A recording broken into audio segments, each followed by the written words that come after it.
Let's talk about the reaction from the right and the shooter, because I think those two things are intimately linked. And part of the reason that we are not somehow still talking about this and that it seems like the news cycle has moved on is because the shooter. Yeah, we went from like assassination attempt to JD Vance in like 2 days. Well, obviously, I mean, they were going to announce JD Vance and they have, but here's what was happening, immediately after. Speaking of JD Vance, he said, today is not just some isolated incident. The central premise of the Biden campaign is that President Donald Trump is an authoritarian fascist who must be stopped at all costs. That rhetoric led directly to President Trump's attempted assassination. That's an interesting thing for him to say. Because before he was a senator, he tweeted, or he said out loud maybe, that Trump was had the potential to be an American Hitler. Yep. I believe was the word he used. Yep.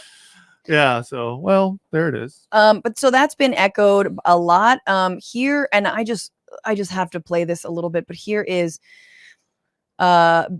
BS, Ben Shapiro, on Piers Morgan, which has been banging down my goddamn door. And I'm like, stop it. I have work to do. Basically saying the same thing, that our rhetoric about Trump being a threat to democracy, right, and potentially, I call him head wound Hitler. Look, I would never... I think Hitler was a piece of shit, obviously anti-Semite. But he had a perfectly good working brain. He had a good working brain, and he was actually able to accomplish some of the things that he set out to do. That's true.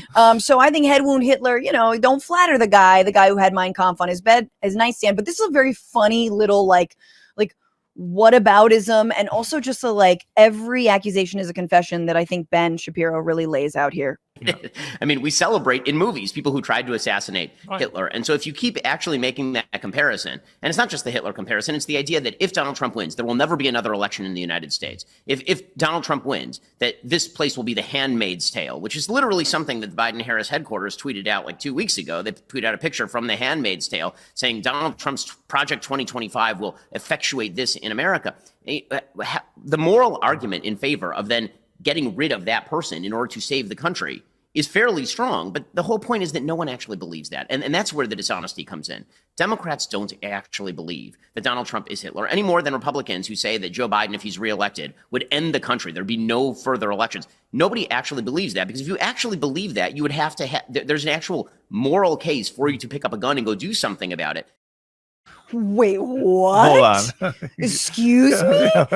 So he's basically saying nobody believes all of the rhetoric that we consistently engage in, talking about Biden being a threat, talking about Donald Trump being a threat. Yeah. Because if you did, you'd have to pick up a gun and stop him. Wink, wink, wink. Like, there's an implicit call for violence in him saying that we should, that the left is inciting political violence by drawing comparisons to Hitler. And he's like, nobody believes that. But of course, Ben Shapiro's always fancied himself as sort of this intellectual right-wing leader who's above it all, even though he absolutely traffics in the exact same stuff that deludes MAGA, the MAGA cult, to do things like January 6th, to do things like the sending of pipe bombs or mass shootings and whatnot. But there he is saying, like, if he is Hitler, then you have to kill him. Hitler won elections. Yeah, right. Yeah. Hitler was voted in. He was. Yes. Like, however you think the comparison, whatever, but like, that's, some people are dragging up old tweets of me, which were like, if you want to stop baby Hitler, vote on November, whatever it was. Right. But and that's because it's voting. Well, and that's also, that's your way of saying not bullets, but the battle bots. And yes, I agree with it, at least to some extent. The problem I have with his thing is the argument that it is implicit that if someone is named a fascist, if you say that someone is a threat to democracy, that it is a moral imperative to murder them. It's just such a leap. Such what? A leap. that is 100% telling on yourself. And it's funny too, because I the first thing he said, I low key agreed with, which was, he's like that Democrats don't actually believe this stuff about Trump being Hitler, and I'm like, well, that is low key true, because of the fact that I do think that a lot of Democrats traffic in rhetoric that I think resonates with people, and, But you are, drawing I a think comparison. what he did there was say, he made the comparison of Handmaid's Tale and Hitler. Right. They're very different things. You haven't seen the Hitler accusation come out of the Biden-Harris campaign, but the Handmaid's Tale thing you have, and it's not far off. Yeah, if you have a party that wants to get rid of no-fault divorce, right, wants to take away the ability to get an abortion, yes, or to even safely carry a pregnancy to term, right? Yeah. Right? I mean, that is not a stretch of the imagination. Yes. To say. Yeah, and just to speak about what I'm talking about with the Democrats. Yeah. What I'm saying is that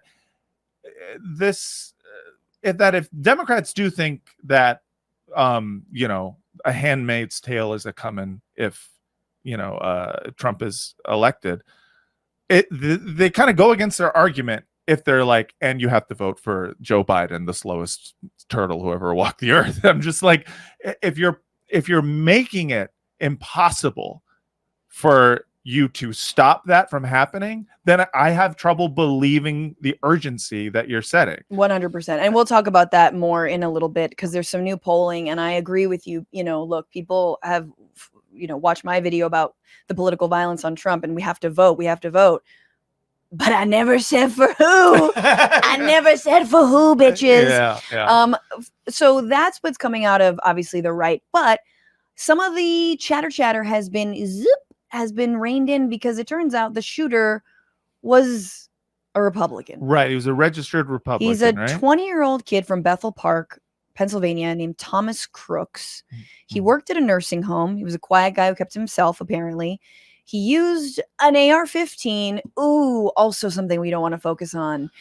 His dad bought it for him 6 months ago. Explosives were found in his car and his residence. He was also wearing a shirt of like a well-known YouTube gun influencer, a gun influencing brand, and you're like, no, let's not talk about any of this. He was clearly like an ammo-sexual. But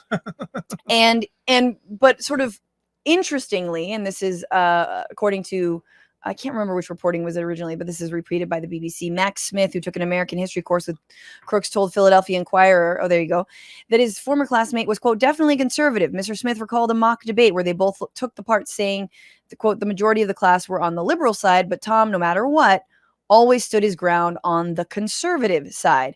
And perhaps maybe a little more ironic, maybe a little off, just funny tidbit. Jamison Meyer is a former member of the Bethel Park High School varsity rifle team who graduated alongside Crooks in 2022, told CBS that Crooks did not make the team. Oh, shit. Quote, he did not even make the junior varsity team after trying out. He never returned to tryouts for the remainder of the school. Another former classmate told the ABC News that he shot terrible and wasn't really fit for the rifle team. The school district said there was no record of Crooks trying out for the team, and he, quote, never appeared on a roster. Interesting. So maybe some people trying to catch a little fame there. Was this him with his third tryout? It's like, he didn't now make junior will you take team. Me back, bitches. Yeah. I'm finally going to make the rifle team. Nope. Look, and you don't have to be a conspiracy theorist, but for a deranged 20-year-old kid who worships guns, who knows what the motivation was? If he was a conservative, potentially the motivation was to make an immediate martyr out of Donald Trump. Or potentially the motive was, I'm such a big fan, I just shot Donald Trump, i.e. I just shot John Lennon. Oh, yeah. Right? Yeah. I mean, there's many reasons and ways, most of them, obviously all of them completely unjustified and ridiculous, that people have attempted or assassinated folks. But impressing Jodie Foster was actually a pretty good idea. I get that. So the guy who who attempted to kill Reagan, was doing so in order to impress Jodie Foster. Yeah, he, I guess, had a crush on her. If only she had come out sooner. I know. Maybe. Well, no, but then he probably wouldn't have done it at all. Or maybe he would have been like. Are you saying you relish in someone attempting? It's hard to not look back. Can we say that now? Okay, here's my question. Can we condemn this assassination, but be cool with the past one?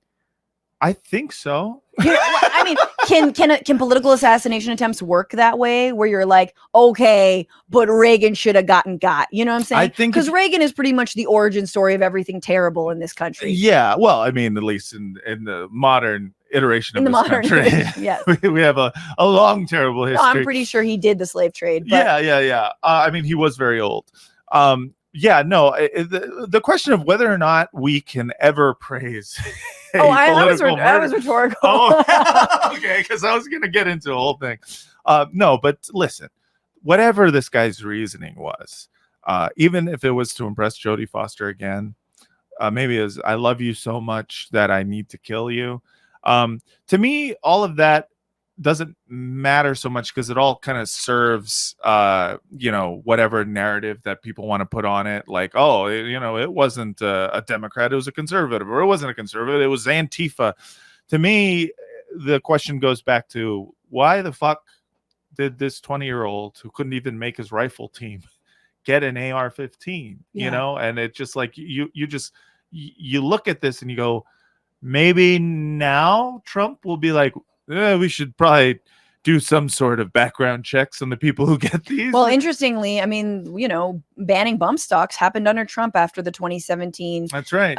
Mandalay Bay mass shooting.